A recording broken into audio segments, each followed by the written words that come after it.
Okay, so welcome. Do you want to start introducing yourself? Yeah, Tracey, Gary Latta, random surname I know, but it is actually Scottish, believe it or not. I thought it was Italian. I'm one of the vice presidents, part of the presidential team at IOSH, and a health and safety practitioner, and a veteran before that as well. Okay. Tell us a little bit about your story and your background in terms of your journey around mental health and well-being and how that's connected and the connection you've got around in health and safety and well-being. Tell us a bit about that. Well, I think it's a tricky subject because everybody's, always say that you don't have to have served in combat. There's no comparison to what's more traumatic and what's not, because I think it's what impacts the individual. We're all different and things impact us, in different ways. So for me, it was on my second tour of Afghanistan where the translator behind me got shot because I'd decided to go to an area that I knew was problematic, because I thought it's more, I'm cocky, we go there, we'll sort them out, we'll come back. But actually, the one guy without a gun got shot, and quite a few other people got injured. And then, of course, I went on a bit of a rage about it. My boss was unhappy because he wasn't there. It was quite a significant incident. And then somebody would take it out with us because he wanted, people would come and stay at the patrol base for about a week and they'd naturally say, I want to go out and see what it's like. I'm going to get this one chance. I was stupid enough to agree that. And then when I spoke to his boss about a couple of weeks later, the guy had to be sent home because his experience was so traumatic to him, and he was, sitting at the back watching it all. He said he was not the same person when he came back. So I got, quite a ticking off from him saying, I was very irresponsible, you've impacted and you shouldn't have done it. And he was absolutely right. As a warrant officer as well, I thought, I'm expected to make these decisions. So I think for me, talk about PTSD, which is my mental health challenge, is that actually it's the guilt aspect. So these images or these experiences, I can't remember them all. It's weird. It's like little bits, and you don't remember it all. I never have that kind of you're back in the moment and you replay it. Actually, there's only little bits, and smells are strange, and things like sunlight coming through the trees sometimes reminds me of early morning when we'd be going out to do operations. But the guilt part, I think I struggled with. And when I was in the army, everybody's generally quite angry. It's that kind of environment. So people sort of, shouting or being quite aggressive and things like that, it's part of that environment. And I've been there since I was 16. So only when I left, and to be honest, even after I left, I think it was about 6 to 8 years before I thought, actually, my behaviours, I couldn't settle in a job. I'd do it 2 or 3 years. I'd then end up in a battle with some of the head chef. I'd be trying to fight them legislatively, and it was just, everything was always them and it was never me. And then I think it got to a point, we were talking about earlier, Tracey, where it's the weirdest thing. I was on the train going into Manchester to go to a seminar about fire, a work thing, and I just sat there, and it was just one of, I don't want to feel like this anymore. I don't want to feel happy one minute in the toilets crying over something. I'm like, I don't even know why I'm upset. Why am I upset? And I just got to that point where I was so emotionally drained that I thought, I can't do this anymore. And there's two options at that point. It sounds quite morbid, but the reality is, I think we never think we'll get to that stage, but it comes quicker. And for me, it probably took me longer to get there because I was in a bit of denial of, it's everybody else, it's not me. Before I actually then said, I want to go and sit and talk to the doctor about it and say, and he had a bit of a shocked face at the end of it. I think I ate into 3 appointments. I felt really bad about that before he said, look, this is way beyond me. And then, I started to get help. I openly said it yesterday and today. I take antidepressants because actually it balances my mood, but I'm not always the best version of myself. There are days where even though I know I'm being that person I don't like to be, I kind of, and then I have to then correct myself, knowing that when I'm being that bit of an unpleasant individual, I know I'm doing it, but it's weird, I can't stop it. And then I know I'm going to immediately regret it the next day, and then I have to go back and apologise to people. And you know, I tell a lot of people at work, because actually they understand that it's not me. It doesn't make it right, because I think, you know, I'm a nice person and I don't like being mean to people. But there's days where I just, you know, I should take time out, and rather than doing that, because then it just adds to your burden of, I'm not being who I want to be. I'm being who guilt kind of forces me to be. And I think, you know, the other thing with that is it sorted my sleep out, because I'd wake up, there's a variety of things, wake up screaming, I mean, top of my lungs, and at that time I was mad, and no idea what I was screaming about. Or I'd wake up and this one would really scare me. I'd have figures stood at the side of my bed, just black outlines. So of course I'd go into defence thinking, you know, there's somebody, and for that split second, I genuinely think there's somebody there, and I would dive out, and of course my heart, you know, it'd take me about 18 hours. Then I got to the point where I was scared to go to sleep, because you thought it's going to happen every single night. You know, and I injured myself quite a few times diving out of bed, because you go through the people that aren't there and hit the radiator or stuff like that, and you scare everybody else that's around you, because, you know, one minute you're peaceful, the next minute what's going on, and you don't know. So yeah, sorry, very long thing, but it's very much like that. It's that emotional roller coaster. So I feel like I want to go back to when you talked about the incident back in the army, and then you come forward to being on a train. So what's that distance in time from that trauma happening and you experience it? And it sounds like there's more than one trauma in there. There's actually what happened, and then there's what was said to you. Yeah. And whilst you're sitting here and having accountability and accepting that you made an error in your decision, there's still guilt that you're holding. Yeah. So yeah, what was the journey like for you after the incident to get into that point? How long was that when you were on the train and you're like, you know what, I can't take this anymore. It's this way, that way, and then you went. And what was it that made you choose going to the GP? Because that would be really good advice, I think, for anybody that might be struggling. Yeah, probably about, embarrassing, about 7 years before I actually did anything about it. And I think everybody around me had just accepted that was the way I am. But I think I fool myself and I fool others, because I'm quite a bouncy, energetic, you know, always having a laugh and a joke and trying to make, and I think, you know, that kind of work version of myself didn't necessarily match the outer work version of myself. And I think you have to be brave and you know, call yourself out and say, you know, this is not normal behaviour, you know this isn't right. And I think the problem is because when you then admit it and you go to, say, the GP, that's on record. You know, that goes onto your medical record, and then, you know, if you want to go and do something that calls for your medical record, that's going to impact it, you know. And it's like, if I say that, then actually I block myself from all these other things. But, you know, I think the GP was just, it was just an initial offload to say, actually, something's not right with me emotionally. And I never like to say, you know, there's something wrong with me, because we're human. I don't think there's ever anything wrong with you. That it's not normal to deal with some of the things you deal with. You know, if you think that's normal, then, you know, that's scary. And offload with the GP, but with the GP, I think you've then got to help yourself as well. I think when I first started getting help, I was kind of expecting, right, I'll have all these options, but actually there wasn't a load. So I had to look at, you know, combat stress. I had to look at, you know, there was a specific NHS thing for the Northwest, for veterans as well.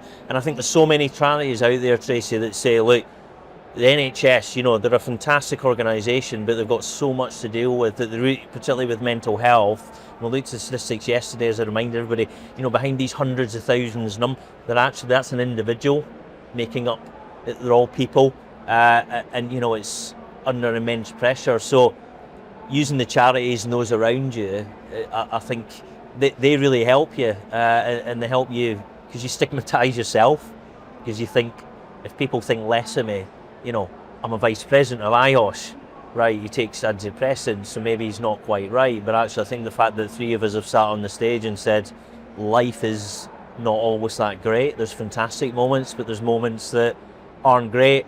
And, you know, I kind of push back on this whole, it's okay to not be okay, because I think, well, it doesn't matter whether you think it's okay.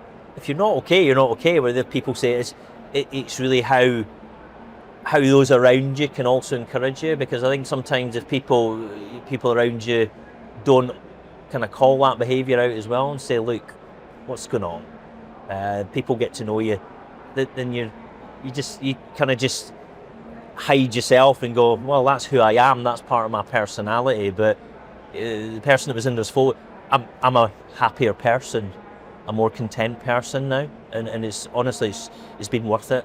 I think that's an important point actually about happier person, content, because I think that's what we're all striving for. Yeah. And sometimes we're mistaken it to be a destination as opposed to it's a journey. Yeah. Where we're striving to be happier and experience more happiness, and we have control over what we do to create that. So I'm interested in that 7 years. Yeah.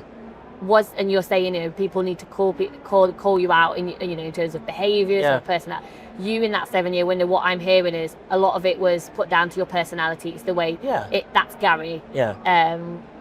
So people were accepting of certain things. Maybe when what were they things? What have you got any examples of those? Was it like anger? What was it? I mean, anger. I was always, and that's why I couldn't settle in a job for quite a while. You know, I'd end up with doing about 2 years, and then I'd get so angry with some of the decisions, and then I'd become, you know, never physically aggressive, but I'd be, you know, really challenging, and I'm really I'd kind of ruin my own efforts that I'd made, because I then felt, well, you know, I've got to leave because actually I've had this kind of outburst that's just undone all the work that I've done. But again, it was a cycle of, you know, I'd be on a Teams call and somebody would, you know, right, we're not doing that, or we're going to change your mind, and I could feel like anger's like weird, because it's like it rises into you, and you've kind of got to push it back down, but sometimes you kind of let it take a little bit more control of you than it should, and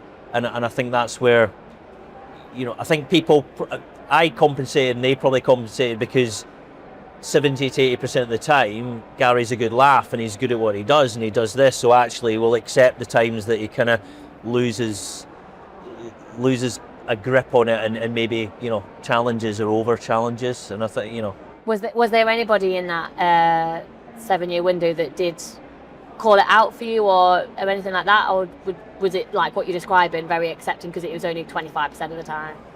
Yeah, I mean, I think people were not necessarily calling it out, but I think I remember the looks on their faces when I'd sort of have a bit more of an outburst. You could see the kind of look of, I wouldn't say disappointment, but I suppose just surprise and thinking, you know, and a few did sort of say, well, where's this come from? You know, this isn't you.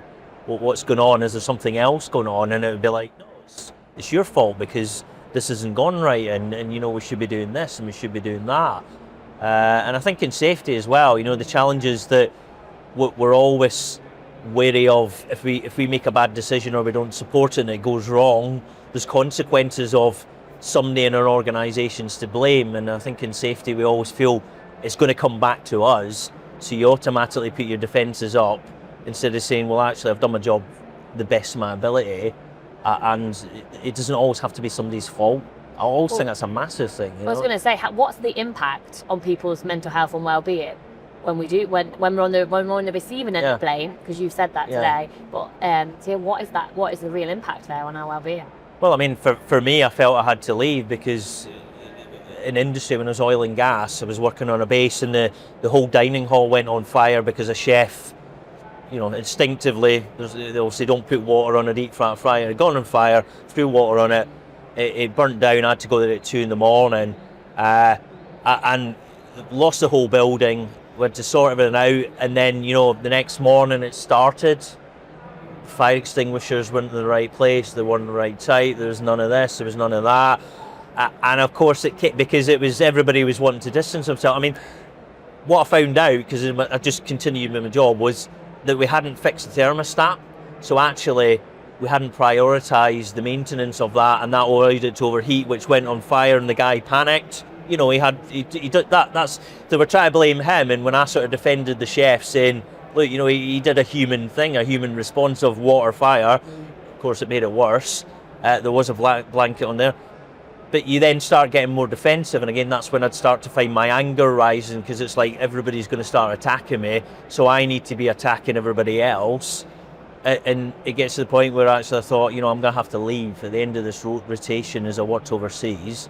I'm going to leave because I'm not comfortable anymore, because this has happened. And I think health and safety professionals probably have to deal with that, and that's quite weighty, because you can be doing really well with your organisation, your people, and then if it goes wrong, there's always this consensus that somebody has to be blamed. But when we look at every recommendation for investigations, it's not always down to a person. It can just be a culmination of things that create it. It doesn't have to be Gary's fault, Tracey's fault.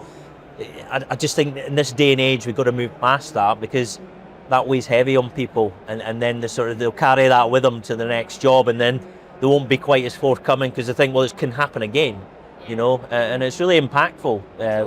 What's the alternative, do you think? What could we be doing differently in the health and safety profession instead of blaming people? I think you've got to educate everybody. So it's the whole thing of, as a health and safety representative, regardless of what level you're at, you're there to guide and advise, but actually it's a team game. It's an organisational culture, but it's also saying is that, and I used to always demonstrate in that, I didn't say the maintenance manager is to blame because that thermostat overheated because they didn't repair it. It was that the reporting system didn't prioritise it. And actually, can we improve the system? And I think when you demonstrate that through your own investigations, because when we start investigating things, people think, oh, health and safety is going to come after you, that old view of health and safety. Demonstrating that actually the cause or the root cause can actually be systematic, or it can be, it doesn't have to be a person. Sometimes people make bad choices and they get injured, but you don't have to go after them. They've made that choice, they have to live with it. But actually, what can we do to prevent it? And I think that's the focus, is prevent reoccurrence. That's the whole point of that we investigate, is to stop it happening again. But actually, I think blaming it on this person and they leave is not preventing reoccurrence, because actually you bring somebody else. So I think as IOSH professionals, we need to demonstrate that in our own investigations and how we approach people and say, it's not a blame game, because that's really impactful and that will create the division. So I think what's important to note, what I'm hearing from what you're saying, Gary, is there's a clear difference between an emotional response and a logical response. I think sometimes when we're emotionally driven, we're more likely to blame each other. And if I'm feeling blamed, my emotional reaction is to then blame somebody else, and we're just passing this blame around, and we're all increasing our stress levels. It's really not good for our well-being. And if we can shift quicker to that logical response, because I guess what's going on with the brain when we're emotionally reacting to something, our frontal part of the brain is completely flipped, and we're actually responding from the very middle part of the brain, which is the emotional part of it. And probably goes back to what you were describing earlier when you were saying, I just didn't have control. I get angry, it come out of nowhere in your journey of recovery there. And it's like, well, you probably didn't, because of your trauma you experienced. Brain probably was flipping its lid, and it was an uncontrolled, a bit like we would see in a toddler. It's the brain's developing, and trauma is having that impact on that brain. What you went through was very traumatic. So it's really, when I hear your story and you kind of say, I accept that I made this error and stuff like that, what I hear is that you were human and you made a judgment in the moment. And in that moment when you made that choice, that was the right choice. And it happened to go wrong, but what if it went okay? And it's like, we need to maybe, if we focus more on the logical, and we can get and as professionals, if as leaders you're gearing it that way, as opposed to role modeling blame, then you're shifting it, because then you're into action and change rather than staying in the emotion and nothing changes.